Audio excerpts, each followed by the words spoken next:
and welcome to Tech Latest from Nikkei Asia, where we bring you fresh updates from the Asian tech sector.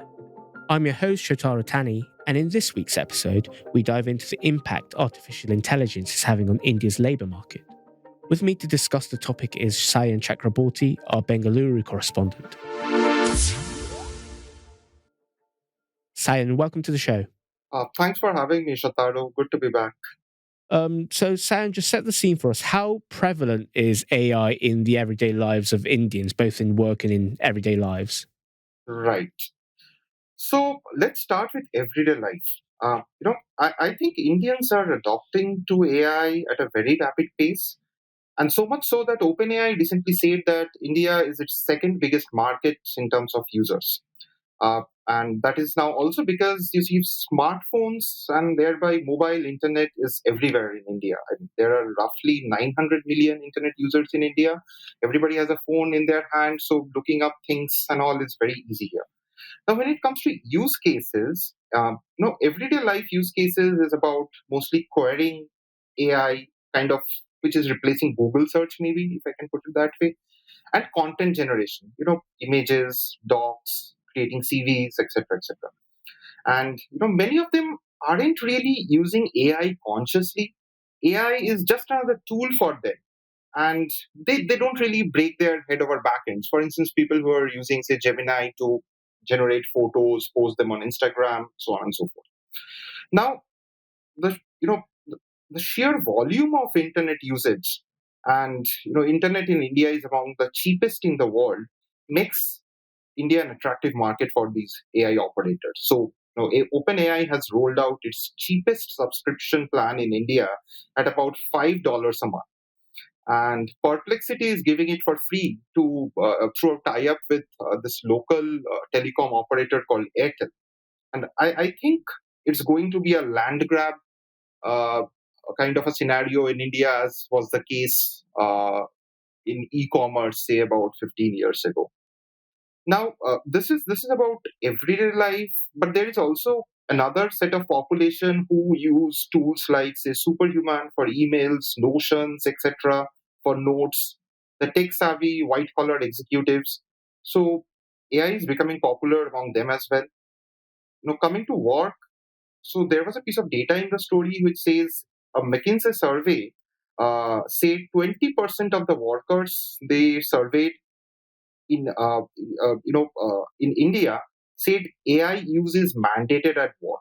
Now, the sample set was small, about 3,500 people whom they surveyed, but that still gives you a picture, and particularly because this 20% number was tad bit higher than Singapore, but way higher than US. And what is even more important is that it was higher in the US. Now, where AI is used, I would say almost everywhere. Like widely in the software industry for coding.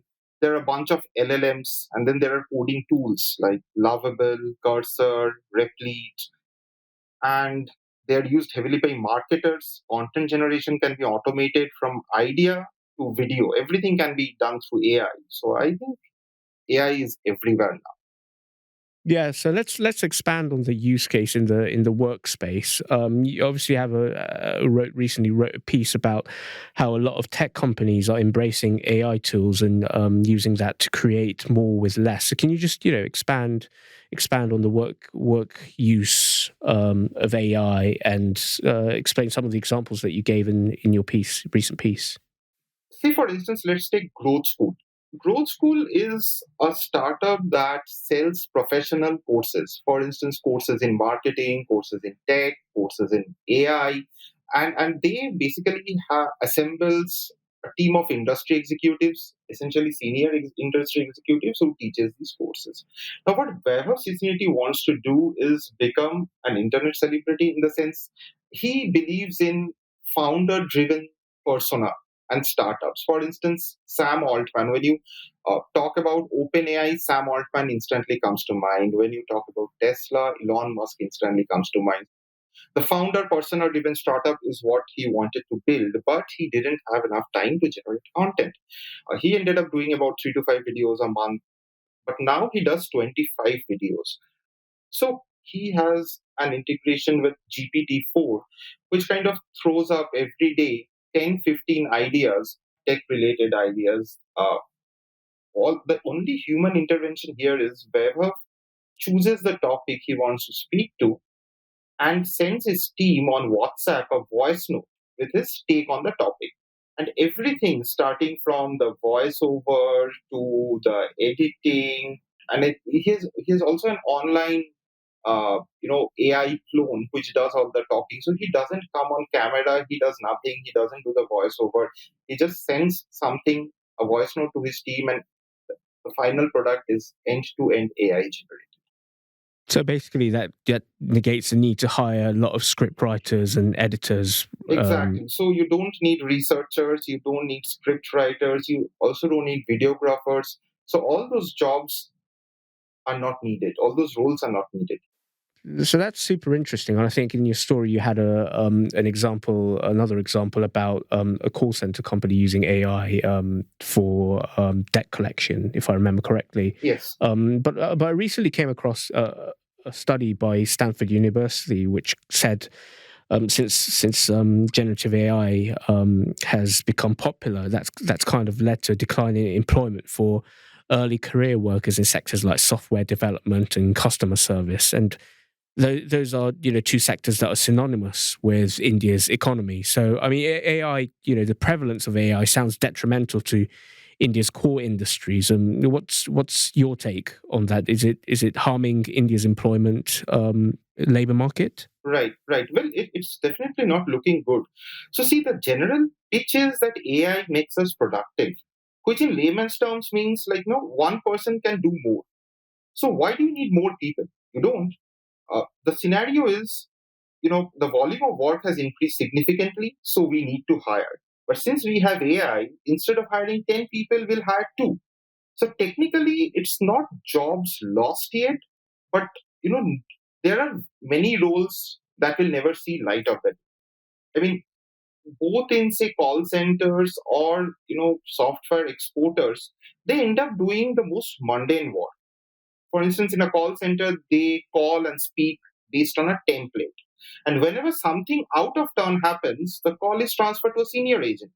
And that is how the call keeps moving up the value chain based on the complexity of the problem. Now AI can definitely do the first layer and perhaps another layer. So you don't need as many people.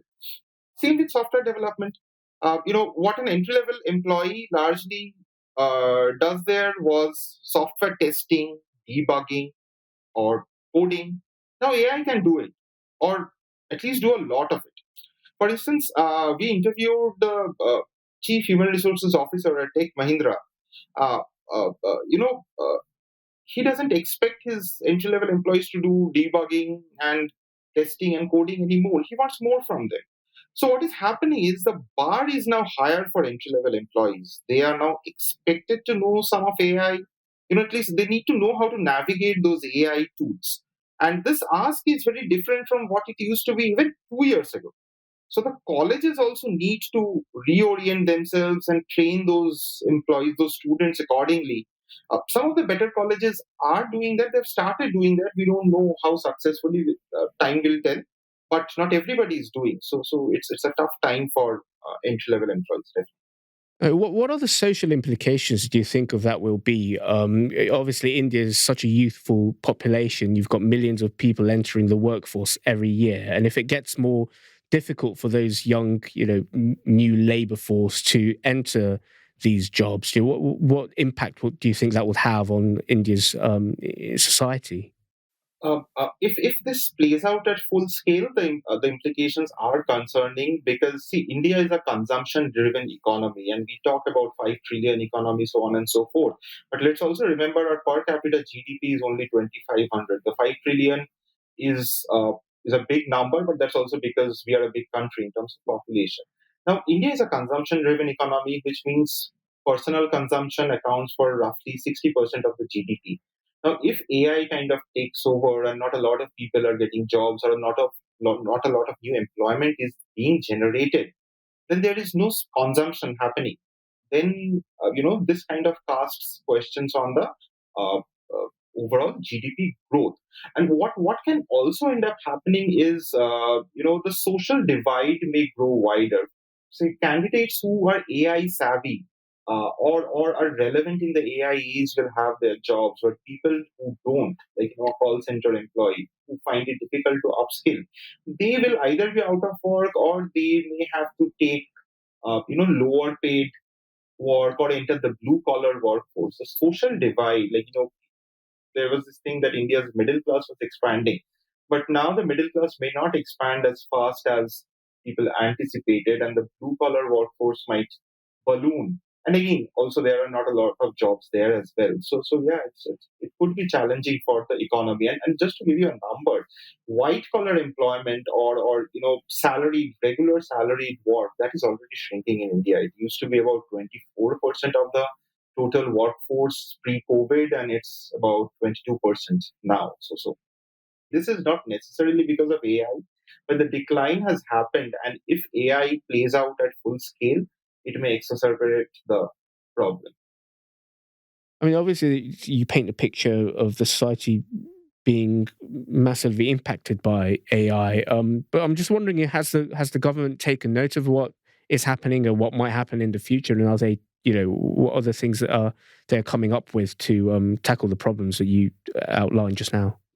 All these companies which are adopting AI are using AI to become more productive and increase their profits. And I don't think the government can at the moment intervene. Also, because possibly this is very early stage right now, and the full-fledged uh, picture is yet to be seen. But there are early signs, but I don't see the government intervening as such. Do you think they will have to take note and take measures in the future? I mean, if the situation gets out of hand, then yes. But I don't think the government can dictate private companies, particularly, to hire a certain amount of people, right? I mean, they will hire as much they need. Maybe the government will intervene when there are layoffs, because there was a recent instance that this tech company called TCS, it's the largest software exporter in India, by the way. They announced 12,000 employees will be laid off. This was a few months ago, and the government expressed concern over it. But what they can do beyond expressing concern is something that is to be seen.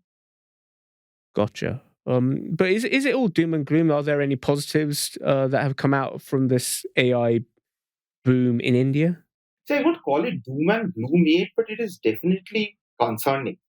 Now we have to understand something that given India's population, the volume of jobs needed is huge. And unfortunately, and there have been several reports about it as well, the quality of graduates in India is not great. I mean, people say they are not employable. Many of them don't have basic technical skills needed to work, or communication skills are not as good. So, these are people who don't go to the top 20, 30 colleges in their discipline, but they go to the long tail of colleges. Now, these people were somehow finding work, perhaps because they were relatively inexpensive, or they did mundane work.